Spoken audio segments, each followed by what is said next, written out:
Well, what is going on, everybody? I got an echo. Is it gone? Nope, still an echo. And testing again. Hopefully you can hear me. Hey everyone, it's Elizabeth Marasco. Hope you're having a great night tonight. So for those of you that don't know me, I'm me. I'm Elizabeth Marasco. I own a marketing event production agency. And, how you guys doing tonight? So check this out. I've been doing content for quite a while with a magazine that I publish called Kudos Magazine. And since all this crazy pandemic stuff has kicked around, I've started doing some more digital content, including getting into video streaming. And recently, I signed up for this online challenge with the Creators Guild.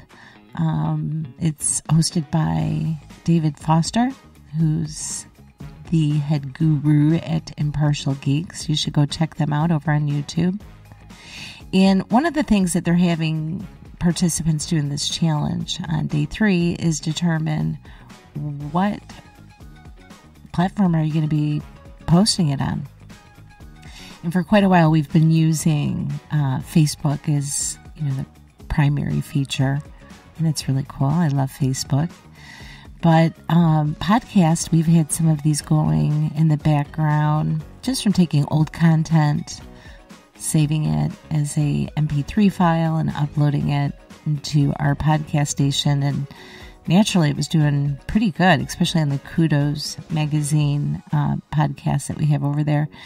But anyhow, so what he was asking is what kind of platform would you like to do? And I think podcasting is kind of cool. So I haven't come on here in a while and just did a podcast strictly and then exporting it out to different social media channels. I haven't done that in quite a while.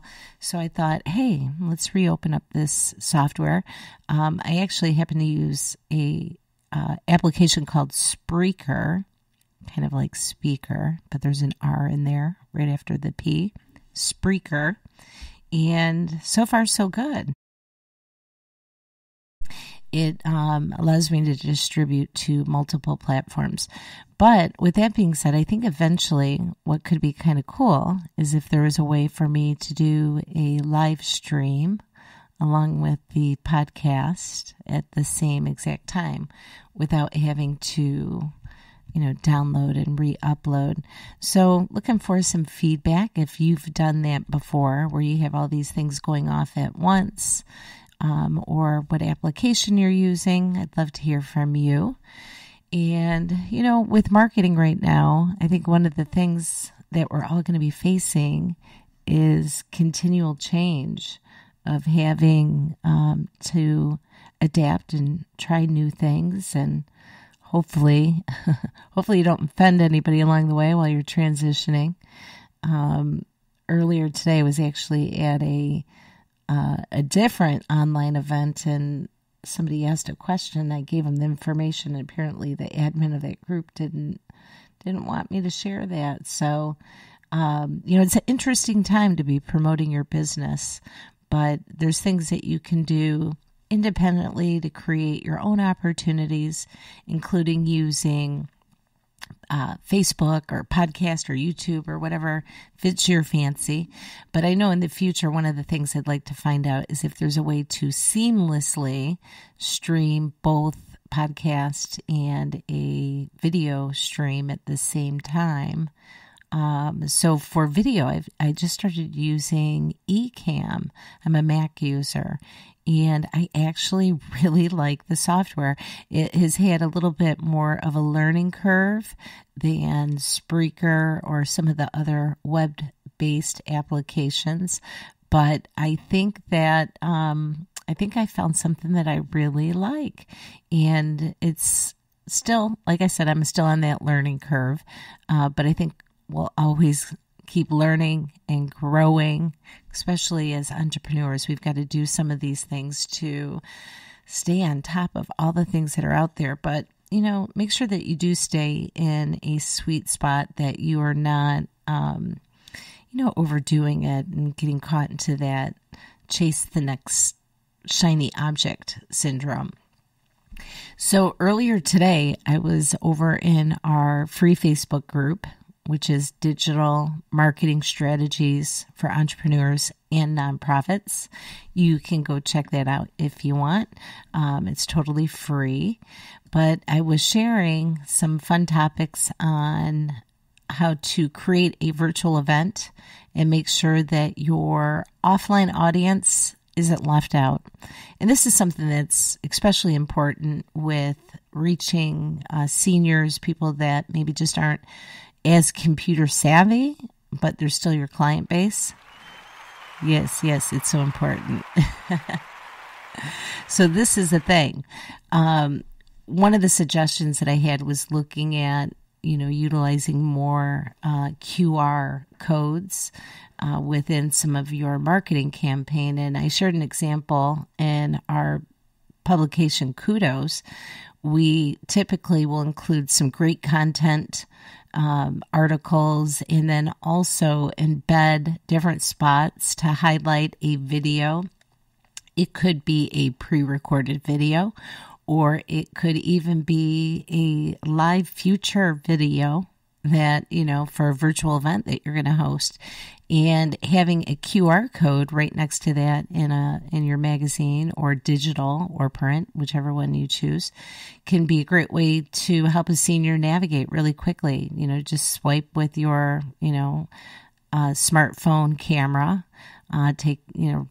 highlight your camera right over that QR code, and voila, the video will pop up, a little message that asks if you want to watch it, and then you're done. So I think that as we move into using all this technology and really cool things that are available to us, consider looking at things that you can do to make sure your offline audience doesn't get lost.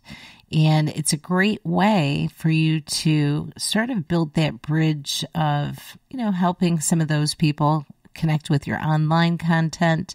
And even like with the print part, the cool thing is it's something that they can read afterwards or go back and rewatch certain things that you specifically want left in their memory. Just the way that you design it and present your story for future storytelling. So a lot of cool things you can do. But the big thing is, I think with this Kudos magazine, is it has provided a way to sort of bridge a gap between the online and the offline realm. We've stopped publishing the magazine and just started posting the digital content for now. Because of COVID, there have been some things that we're working out with sponsorships and the way that we're producing the publication just for public safety and health concerns and stuff like that. And, it's sort of one of those things. That's what the client wanted to do at this time, was get more into the digital aspect, one of our key sponsors. So we ended up doing that. But we have had a chance to connect with more people since we've started doing this focus. Excuse me, I went a little hot there for a minute.